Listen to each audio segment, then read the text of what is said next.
Hey everyone, Casey here from Edge Engraving. Today we're going to be engraving an 18-ounce Yeti bottle. You see it right here with the Penn State Nittany Lion logo. So I'm going to show you and walk you through one step at a time how to engrave this. This is with Epilog Helix laser right here. You can see 60 watt. We use Corel Draw to do all our artwork and things like that. So here we go. Okay, first thing you want to do is have your area set up. All right. So if you click on this area, you can see it's 7.5 by 9.5. So you're probably wondering, how do we get that? How do we get that set up for this box? So if you actually take the Yeti, you're gonna measure real quick, and this tape measure is the best. You want to use one of these soft ones. You can't use a normal standard tape measure. So your engraving surface is gonna be from the end,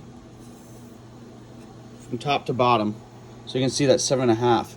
So that's where we get the 7.5 horizontal, and then 9.5 is literally just you wrap around the whole Yeti and measure, and that's where we get the 9.5 from. So this box right here is your Yeti unwrapped. It's your Yeti being flat, so that would be like a flat piece. So whatever you engrave will then wrap around the entire Yeti. So then we look at it and say, okay, what's a good size to engrave? So we usually don't like to put engravings that wrap around that you can't see what it is. You just want it to be kind of on the front, maybe a little bit bigger. So for this logo, we're going to do about 3 inches. That'll be a good size. Won't go too far around the side. You'll still be able to see what it is. It'll look good right there. You're probably wondering why the logo is on here sideways. Again, imagine this is your Yeti, and it's going to be laying like this. It's going to go in the engraver just like this for this type of mug. A lot of times we put it in this way, and it actually gets clamped on with this clamp. But the reason we don't do this mug that way, we do this mug this way instead, is because it has threads on the inside. And if you try to use the clamp with these threads, it ends up making the Yeti get all wobbly. It makes the engraving come out very poorly. So we don't like to do that. So we actually take it off and just put it flat in here. And we're going to line this up. So we want to extend this a little bit. Try to do as much of the surface area as you can on these rollers. Lock that in. I like to raise it just a hair on this side. Kind of keeps it in place. It keeps it up against your edge over here. It won't walk away as it's spinning. All right. Okay. And now what we're going to do to find the center of where we want to engrave, I just take the tape measure. All right, that's 5.5 inches between there. So that'd be 2 3/4 is center. I like to go a little above center just to make it look a little nicer. So we're going to put a little mark right at the 3-inch mark. All right, so that's just a hair above center. You don't have to do it that way. I just find it easier to do it that way. You can also just line it up on the screen exactly where you want it. That's where we have the lines here. So this line here is your first silver. This line here is the top of the Yeti. This line here is the bottom of your top silver. So that shows you this in between here is that engraving area. So you have that room to engrave. So you can either line it up on there, and when you print it, you just print it normally. I put a dot here and line it up with the E, and I'll show you that when I put it in the laser. And then I just do center engraving. I find it a little quicker to do it that way, and you know exactly where it's going then. Okay, so when we go to print, we're gonna come up here and hit the print button. It pops this up. We gotta make sure we have the right laser in, which we do. You go to your settings. We're gonna load. We already have this saved. We do a lot of these Yetis. It's probably one of our biggest things we do. But we have all the settings saved for all our different things we do. That way you don't have to constantly enter in the settings every single time. You go back to General tab. Remember earlier I said about the 7.5 and 9.5, that's your piece size. So again, you want to change this here. We have it set to, these are like the 20-ounce settings. That's what we do the most of. But for this, we're going to change this to 7.5 for the horizontal. Vertical is 9.5. Now that's the size of your Yeti. We want autofocus on.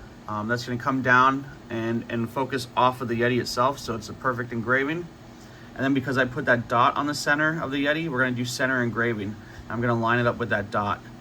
If I didn't do that and we just went off the page, that's where you would have that turned off. But because we're using it, it's gonna be turned on. And then here's all our settings. You can see this is what we use for 60 watt Epilog Helix. But you can do things a little bit different on your own. Every laser is a little different. Gonna hit OK, apply, and print. Now that just got sent over to the laser. So you can see here, it's now saying job 1, Yeti 18 ounce. We're now gonna put this inside the laser. Now it will do autofocus, but I'm gonna bring the focus up a little bit just to line up the Yeti. So I'm raising it up here. All right, we're gonna hit reset. And I always put on my pointer. That just makes a little red dot. I'm gonna turn off the XY. So now this is free. You can now slide this by turning off the XY. We always line up the Yetis a little bit into the E, if you can see that. That's about center of the Yeti, because the Y is a little bit wider and the E is wider. So the YE is a little wider than the TI. So a little into the E is actually center. So now we're centered on the Yeti. We're gonna slide up, and now right there is exactly where we want it to be, the center of the engraving. We're gonna hit set home, and then reset. So now that is homed exactly to that dot, okay? Once that's good, we hit go. It's now doing its autofocus. So it automatically focuses exactly where it needs to be. All right, now it's gonna start the engraving. I'm gonna hit stop and reset. That's gonna go back to where it was. And you can see again, it's exactly on that dot.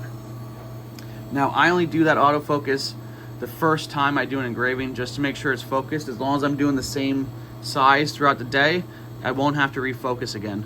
So I stopped it just to rehome it, so it's right back in the center. Now what I'm gonna do is come over here, hit print one more time, and take off the autofocus because we don't need it again now that it's already focused. Now it says job 2. I'm gonna flip our little switch over here. This turns on our fan, the exhaust fan, and our compressed air, which keeps the flame down. Now this is ready to go. We're gonna close the cover and hit start, and it's gonna engrave this time.